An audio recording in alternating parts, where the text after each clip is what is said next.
Ya Tuhan, terima kasih buat kesempatan yang telah Tuhan berikan buat setiap kami. Kalau pada malam hari ini Tuhan, kami boleh kembali berkumpul bersama ya Tuhan, untuk boleh sama-sama memuji, memuliakan nama-Mu ya Tuhan. Kini tiba saatnya kami akan mendengar sebagian dari kebenaran firman-Mu. Kiranya Tuhan yang tolong setiap kami, Tuhan yang tolong hamba-Mu Tuhan, apa yang hamba-Mu persiapkan, tidak ada apa-apanya tanpa pertolongan Tuhan. Tuhan yang mampukan, Tuhan yang sucikan, kuduskan, dan biarlah apa yang keluar dari mulut hamba-Mu ini semuanya benar datangnya daripada Tuhan. Dan biarlah firman Tuhan pada malam hari ini boleh menjadi berkat bagi setiap kami, dan kami boleh menikmati, terlebih lagi kami boleh melakukannya, sehingga kami boleh menjadi pelaku firman-Mu ya Tuhan. Terima kasih Tuhan, kami siap mendengar firman-Mu dalam nama Tuhan Yesus. Haleluya, amin. Ya, shalom Bapak Ibu Saudara, silahkan duduk. Puji nama Tuhan, kita kembali lagi berkumpul di sini. Firman Tuhan pada malam hari ini kita akan belajar dari seorang tokoh yang luar biasa di dalam Perjanjian Lama. Dia ini adalah seorang yang pernah ikut mengintai ketika waktu itu Musa mengutus ke-12 pengintai di tanah Kanaan. Dia adalah Yosua bin Nun, keturunan dari suku Efraim, yang kala itu ikut mengintai. Ya, kita tahu bahwa dalam kehidupan ini ada banyak sekali yang namanya tantangan, ada banyak sekali yang namanya hal-hal yang jadi pergumulan kita. Kerap kali terkadang iman kita juga bisa digoyahkan dengan yang namanya keadaan dan situasi yang kita lihat di depan mata kita. Seakan sepertinya semuanya itu terasa sangat berat dan tidak mungkin. Tapi justru disitulah, karena ada yang namanya ketidakmungkinan itu yang seakan-akan tidak mungkin, disitulah iman kita kepada Tuhan bekerja. Karena kalau semua yang kita harapkan itu sesuai, ya realita yang terjadi sesuai dengan harapan kita, lantas di mana letak iman percaya itu tadi? Nah, pada malam hari ini kita akan belajar. Hari ini firman Tuhan saya beri tema hidup berjalan di bawah penyertaan Tuhan. Kita akan buka ayatnya di Yosua 1, ayat yang ke-5 sampai dengan ayat yang ke-9. Yosua 1, ayat yang ke-5 sampai dengan yang ke-9. Ya, saya akan bacakan untuk Bapak Ibu Saudara. Ayat 5, seorang pun tidak akan dapat bertahan menghadapi engkau seumur hidupmu. Seperti aku menyertai Musa, demikianlah aku akan menyertai engkau. Aku tidak akan membiarkan engkau dan tidak akan meninggalkan engkau. Kuatkan dan teguhkanlah hatimu, sebab engkaulah yang akan memimpin bangsa ini memiliki negeri yang kujanjikan dengan bersumpah kepada nenek moyang mereka untuk diberikan kepada mereka. Hanya kuatkan dan teguhkanlah hatimu dengan sungguh-sungguh. Bertindaklah hati-hati sesuai dengan seluruh hukum yang telah diperintahkan kepadamu oleh hambaku Musa. Janganlah menyimpang ke kanan atau ke kiri, supaya engkau beruntung kemanapun engkau pergi. 8. Ini sangat populer sekali. Janganlah engkau lupa memperkatakan kitab Taurat ini, tetapi renungkanlah itu siang dan malam, supaya engkau bertindak hati-hati sesuai dengan segala yang tertulis di dalamnya. Sebab dengan demikian perjalananmu akan berhasil dan engkau akan beruntung. 9. Bukankah telah kuperintahkan kepadamu, kuatkan dan teguhkanlah hatimu. Janganlah kecut dan tawar hati, sebab Tuhan Allahmu menyertai engkau kemanapun engkau pergi. Yang percaya sama-sama katakan amin. Ya, luar biasa. Jadi Yosua bin Nun ini adalah abdi Musa. Kita tahu bahwa di pembukaan Yosua 1 ini, perikopnya ini adalah perintah Tuhan kepada Yosua untuk merebut tanah Kanaan. Nah, apa yang terjadi di sini? Musa yang adalah pemimpin bangsa Israel ini, orang yang hebat, yang luar biasa di situ. Ya, Musa ini mati dan kemudian Yosua di sini dia menerima mandat dari Tuhan, menerima firman Tuhan yang berisikan juga perintah. Kalau kita lihat di ayat 2 itu berkata seperti ini, hambaku Musa telah mati, sebab itu bersiaplah sekarang, seberangilah sungai Yordan ini, engkau dan seluruh bangsa ini, menuju negeri yang akan kuberikan kepada mereka, kepada orang Israel itu. Jadi apa yang muncul di ayat yang ke-5 sampai dengan yang ayat yang ke-9, itu dilatar belakangi oleh perintah Tuhan ini kepada Yosua. Dia harus menggantikan posisi dari Musa, sang pemimpin itu. Tiba-tiba saja dia harus memimpin 2-3 juta orang Israel yang tegar tengkuk, keras kepala, dan itu bukan hal yang mudah Bapak Ibu Saudara ya. 2-3 juta orang tegar tengkuk. Sudah lihat yang namanya mujizat luar biasa dari Tuhan, tapi tetap tegar tengkuk dan keras kepala. Tetap susah sekali untuk diatur, dan juga kerap kali mereka masih berselisih antara mereka sendiri, ada masalah-masalah sendiri. Dan itu terjadi tidak hanya satu kali atau sesekali, tapi sering sekali. Yang sudah melihat betapa Tuhan itu menyertai, tetapi mereka juga seakan-akan melihat seperti itu, sebentar mereka, oh iya ya, Tuhan ada bersama kita. Kemudian habis itu kembali lagi. Kemudian nanti masalah-masalah lagi seperti itu. Dan ini bukan merupakan sesuatu yang mudah untuk Yosua. Dia harus menggantikan di sini posisi dari Musa. Tapi kita lihat di sini bagaimana janji Tuhan itu luar biasa sekali. Kalau kita lihat di ayat 5, ini bisa dibilang juga sesuatu kata-kata yang menguatkan yang Tuhan berikan kepada Yosua, yaitu bahwa seorang pun tidak akan dapat bertahan menghadapi engkau seumur hidupmu. Jadi artinya hidupnya Yosua pun ini sudah dijamin sama Tuhan. Seorang pun nggak akan bertahan menghadapi engkau seumur hidupmu, sudah dijamin sama Tuhan di sini. Kemudian seperti aku menyertai Musa, demikianlah aku akan menyertai engkau. Luar biasa. Aku tidak akan membiarkan engkau dan tidak akan meninggalkan engkau. Janji penyertaan Tuhan atas Yosua ini begitu luar biasa Bapak Ibu. Di awal sudah begitu ditekankan. Tapi kalau kita lihat di ayat selanjutnya, ayat yang ke-6, di sini ada suatu perintah yang merupakan bagian dari Yosua dan juga bangsa Israel. Tuhan akan menyertai, itu janjinya ya dan amin. Tapi ada bagian juga yang harus dilakukan di sini oleh Yosua dan segenap bangsa Israel. Yaitu yang pertama di sini ada dikatakan kuatkan dan teguhkanlah hatimu, dan ini diulang 3 kali. Di ayat yang ke-6 sampai ke-9, ayat 6 muncul kuatkan dan teguhkan hatimu, ayat 7 muncul lagi, dan ayat 9 nanti muncul lagi. 1 kali disebutkan itu berarti pertanda sudah penting. 2 kali lebih penting lagi, sangat penting. 3 kali sangat teramat penting, berarti ini juga bicara suatu dasar yang kuat yang harus dipahami oleh Yosua dan bangsa Israel saat itu. Karena mereka juga menghadapi bukan sesuatu yang mudah. Untuk merebut tanah perjanjian itu, ya mereka harus menghadapi berbagai macam persoalan, berbagai macam tantangan, ya. Yang dilihat itu sesuatu yang memang mereka harus betul-betul mengandalkan Tuhan dengan sungguh-sungguh. Kalau mereka mengandalkan kekuatan sendiri, maka nggak bisa. Dan di sini perintah Tuhan adalah yang pertama, kuatkan dan teguhkan hati. Jadi ini bagaimana supaya kita ini dalam hidup kita itu dapat berjalan di bawah penyertaan Tuhan. Yang pertama adalah kuatkan dan teguhkan hati. Nah, dalam terjemahan NIV ini menggunakan kata lain lagi ya, be strong and courageous, artinya kuatlah dan beranilah. Kemudian terjemahan bahasa Indonesia masa kini memakai kata yakin dan berani. Kemudian terjemahan yang ketiga yang saya kutip di sini, terjemahan firman Allah yang hidup, memakai kata kuat dan perkasa. Jadi di sini kuatkan dan teguhkan hatimu. Ini menunjukkan Tuhan itu mau supaya kita ini jadi pribadi yang yakin dan berani. Berani dan sungguh-sungguh percaya sama Tuhan. Kuatkan dan teguhkan hatimu. Percaya betul-betul beriman kepada Tuhan. Sungguh-sungguh melekat. Jadi tidak menghadapi segala sesuatunya itu dengan yang namanya kebimbangan. Ada bagian kita, ada bagian Tuhan. Mungkin secara kalau teori, kata-kata seperti ini itu adalah hal yang mudah diucapkan. Tapi pada prakteknya memang nggak mudah. Tapi justru disitulah Tuhan mau ada yang namanya proses dan pertumbuhan iman kita. Kalau semuanya yang kita hadapi adalah sesuatu yang selalu pasti. Apa yang kita pengen dengan apa yang kita harapkan terjadinya sama. Kita sudah bisa mengira-ngira dan selalu seperti itu, selalu akurat, presisi, betul. Seakan semuanya sudah pasti sesuai dugaan kita. Maka Tuhannya di mana? Di mana kita akan mengharapkan Tuhan kalau semua yang kita bayangkan, semua yang kita pikirkan terlaksana dengan begitu detailnya dan gak ada masalah dalam hidup ini.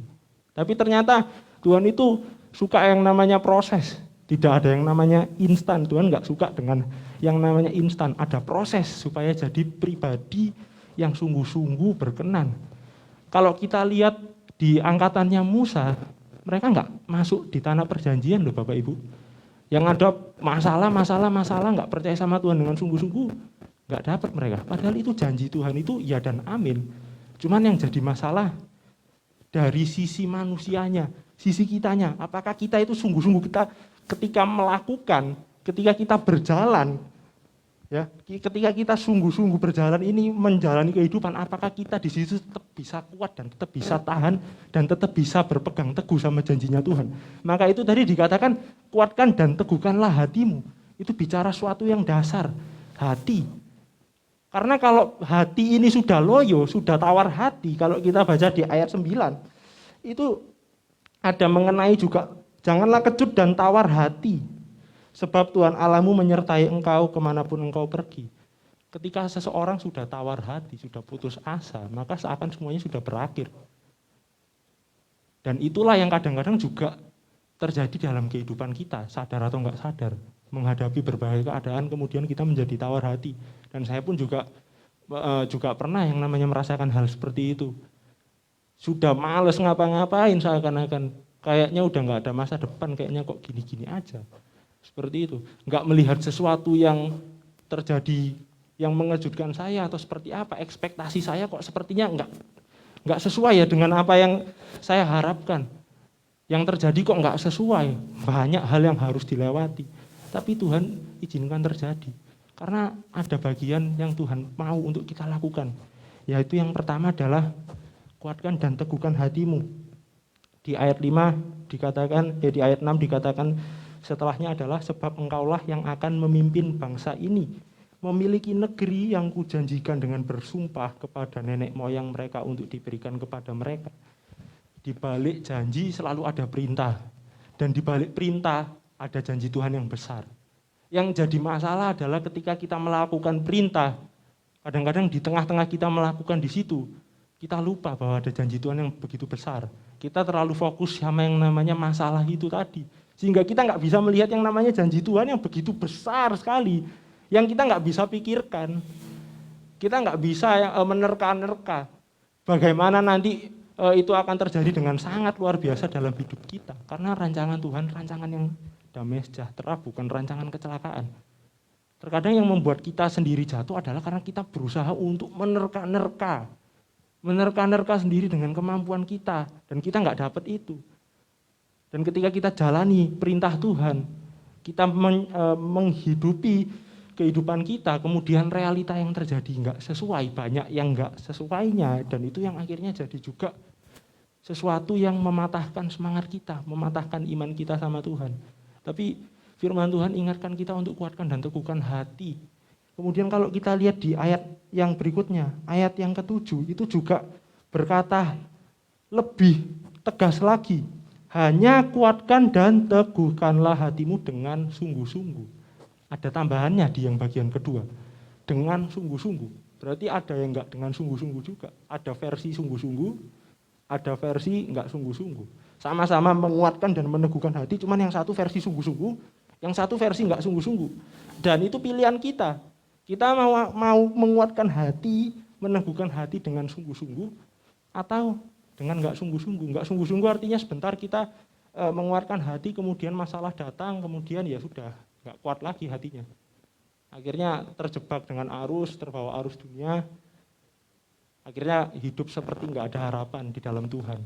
Nah itu bahaya, tapi Tuhan mau supaya kita itu kuatkan dan teguhkan hatimu dengan sungguh-sungguh. Kemudian bertindaklah hati-hati sesuai dengan seluruh hukum yang telah diperintahkan kepadamu oleh hambaku Musa, ini kepada Yosua. Jangan menyimpang ke kanan atau ke kiri supaya engkau beruntung kemanapun engkau pergi. Dan ini kalau kita baca di terusannya, ini masuk kepada poin yang kedua. Di poin yang kedua ini saya simpulkan adalah miliki sikap yang benar terhadap firman Tuhan. Sama-sama katakan 1, 2, 3, miliki sikap yang benar terhadap firman Tuhan. Ini ada di ayat yang ke-8 Bapak Ibu. Kalau kita baca di ayat 8, ini setidaknya ada 3 hal. Tentang bagaimana si sikap yang benar terhadap firman Tuhan itu, kita itu harus seperti apa. Dan ini yang Tuhan mau. Janganlah engkau lupa memperkatakan kitab Taurat ini, tetapi renungkanlah itu siang dan malam, supaya engkau bertindak hati-hati sesuai dengan segala yang tertulis di dalamnya. Sebab dengan demikian perjalananmu akan berhasil dan engkau akan beruntung. Bagian yang pertama mengenai memiliki sikap yang benar terhadap firman Tuhan adalah merenungkannya. Ya, di ayat yang ke-8 ini ada kita disuruh renungkanlah itu siang dan malam. Nah, kenapa sih kok harus merenungkan ini? Karena firman Tuhan itu sebetulnya kalau manusia ini mau menyadari dengan sungguh-sungguh, ini bukan sekedar hanya dongeng, cerita-cerita seperti itu ya. Nanti ini perang, itu perang, Tuhan selamatkan, ini bukan sekedar dongeng, tapi ini sebetulnya ini kalau kita mau betul-betul menyadari, ini firman Allah, ini pedoman hidup kita. Seharusnya kita hidup berdasarkan dengan firman Tuhan ini. Nah, kalau yang kita renungkan COVID, kemudian nanti apalagi masalah hidup, seperti itu yang kita renungkan itu terus ya, yang masuk adalah hal-hal yang seperti itu terus. Dan kita akan bingung nanti ngadepin hidup ini seperti apa. Tapi kalau kita kembali menyediakan waktu kita untuk Tuhan seperti itu, untuk merenungkan firman-Nya, maka di situ kita akan dapat kekuatan Bapak Ibu Saudara. Di sini dikatakan ada siang dan malam. Jadi artinya apa? Renungkan firman Tuhan itu enggak terbatas dengan waktu. Kapanpun bisa. Kapanpun bisa. Bahkan ketika mungkin di jalan, sepeda motor atau di mobil atau apapun, kita juga bisa merenungkan firman Tuhan. Kan merenungkan firman Tuhan itu juga bicara apa? Apa yang sudah kita baca, firman Tuhan ini kemudian kita dalam kehidupan kita sehari-hari, kemudian kita mengingatnya. Iya ya, ternyata ayat-ayat yang sudah saya baca di dalam firman Tuhan ini menguatkan hidup saya, mengingatkan saya untuk berbuat seperti itu, menjalani hidup harus kuat dan sebagainya. Jadi merenungkan ini enggak terbatas dengan waktu. Siang dan malam berbicara enggak ada batasan waktu. Di tengah-tengah siang dan malam adalah sore. Dan yang dipakai ya siang dan malam itu sudah mencakup semuanya berarti. Jadi enggak ada batasan waktu, kita harus terus merenungkan itu. Dan kemudian masuk yang bagian kedua, setelah kita merenungkan, kita pastinya ketika kita merenungkan kita jadi tahu apa yang Tuhan kehendaki. Kemudian yang kedua adalah memperkatakan. Janganlah engkau lupa memperkatakan kitab Taurat ini. Jangan lupa untuk memperkatakan. Seringkali kadang-kadang gini, yang keluar dari kata-kata kita secara nggak sadar adalah hal-hal yang bahkan bisa mematahkan semangat kita sendiri. Yang kita renungkan, yang kita keluar dari kata-kata kita. Contoh, mateng kon ya apa iki? Misal kayak gitu. Wes gak iso, gak masuk akal sudah kayak gini. Wis mate ae, misalnya kayak gitu. Itu kan kata-kata yang sama sekali tidak membangun dan sama sekali tidak sesuai dengan firman Tuhan.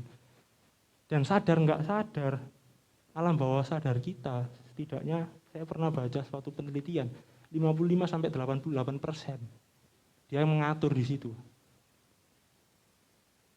Itu merupakan suatu bentuk bahwa kita tahu bahwa kita ini di drive kadang-kadang banyaknya itu oleh alam bawah sadar kita, maka itu yang keluar. Baik di perenungan hati kita, di perenungan pemikiran kita, dan juga muncul lewat perkataan kita. Kadang-kadang kita nggak sadar Bapak Ibu. Kan kalau bicara-bicara seperti itu, berbicara sendiri kadang-kadang, wah Kak Isa ini atau gimana, hal-hal negatif, itu nggak sadar. Karena yang mendrive kita adalah alam bawah sadar, langsung keluar, tiba-tiba begitu aja keluar. Dan bahaya kalau kita kata-katakan hal yang buruk terus. Karena otak manusia ini apa? Cuma terdiri dari dua. Mencari nikmat, menghindari sengsara. Betul enggak? Mencari nikmat, hindari sengsara. Pasti itu. Dan kalau yang dikeluarkan adalah hal-hal yang buruk-buruk terus ya, yang tertanam buruk-buruk terus, bahaya. Tapi kalau kita, makanya firman Tuhan itu selalu katakan di kitab Filipi juga, pikirkanlah perkara-perkara yang di atas seperti itu. Semua yang baik, semua yang benar, itu yang diperintahkan, hal-hal yang baik.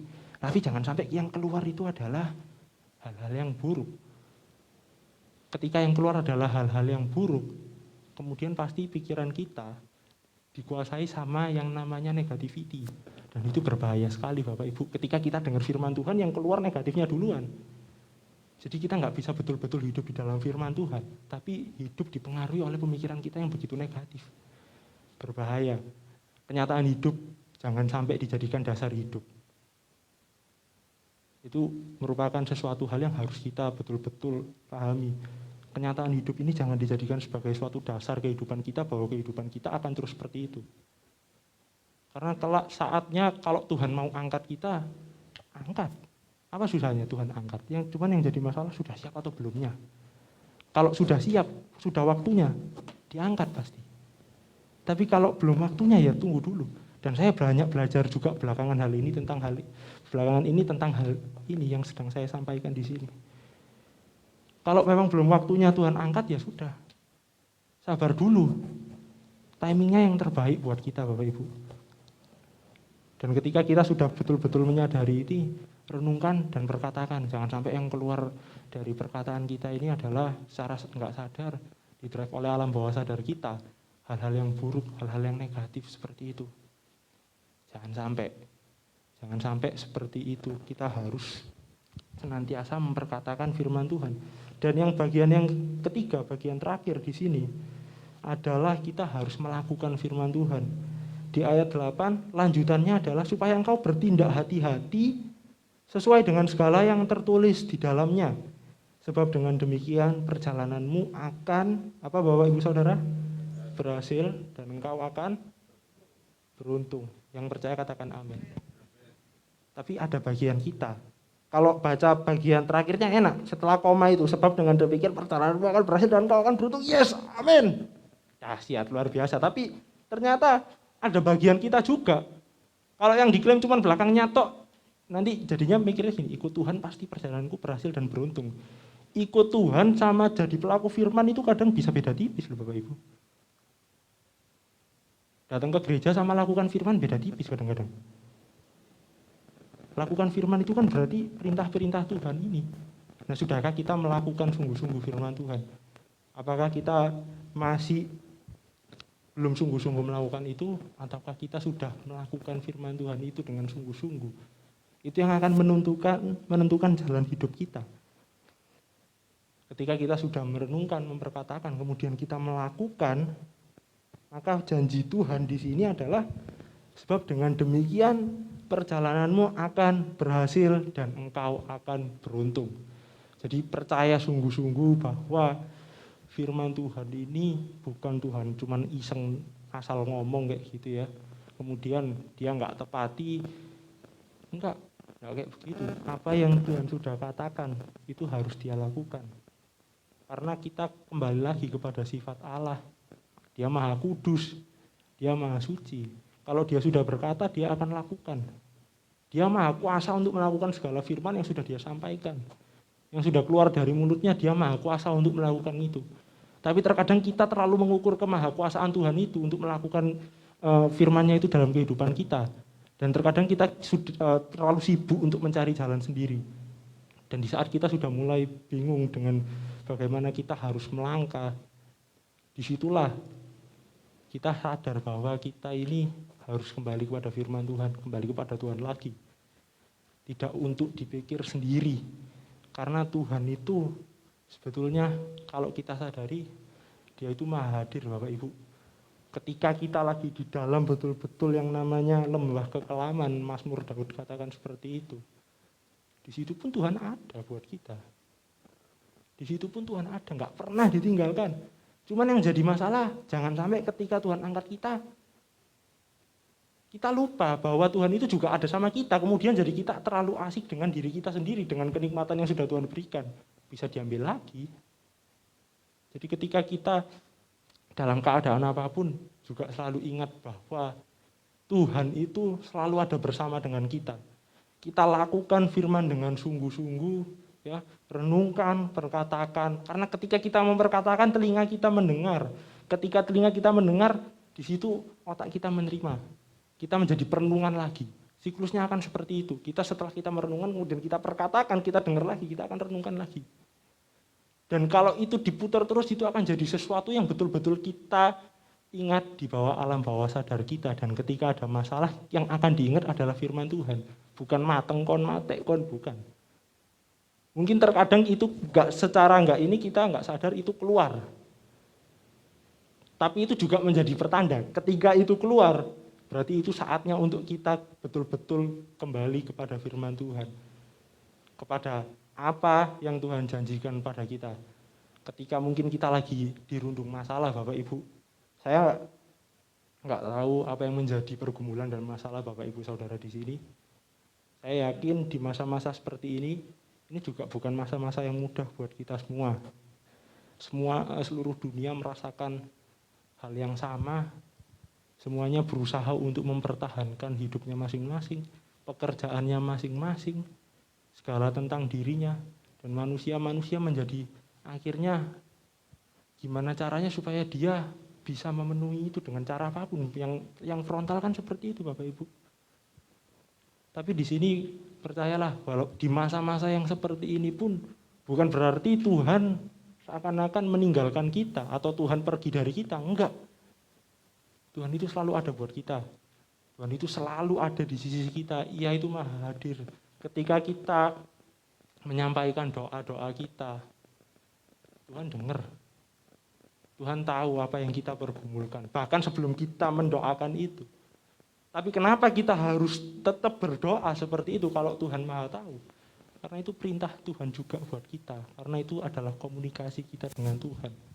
Oleh karena itu dalam menghadapi kehidupan ini, marilah kita sama-sama, yang pertama tadi, supaya kita hidup di bawah penyertaan Tuhan. Yang pertama adalah kuatkan dan teguhkan hati kita. Apapun masalah, ini perintah Tuhan Bapak Ibu. 3 kali disampaikan, hanya dari ayat yang ke-6 sampai ke-9, 3 kali disampaikan, dan juga ditegaskan untuk melakukannya dengan sungguh-sungguh. Dan kemudian bagian yang kedua adalah sikap kita kepada kebenaran firman Tuhan itu. Kita harus renungkan itu siang dan malam, tidak terbatas oleh waktu, tidak kenal waktu, kapanpun bisa. Jadi nggak ada kayak semacam alasan bahwa iya aku lagi begini. Nggak perlu, terkadang nggak perlu sampai betul-betul seperti itu Bapak Ibu. Bisa kok kita tetap renungkan firman Tuhan. Bukan berarti kemudian jadi mengabaikan waktu pribadi dengan Tuhan, sesuatu yang berbeda lagi. Tapi ketika kita merenungkan, itu dimanapun, kapanpun bisa Bapak Ibu. Kemudian perkatakan firman, dan kemudian yang ketiga, terlebih lagi berbahagialah kita yang melakukan firman Tuhan. Demikian firman Tuhan yang bisa saya sampaikan pada malam hari ini. Biarlah kita semua boleh menjadi pelaku firman Tuhan, dan Tuhan Yesus memberkati kita semua.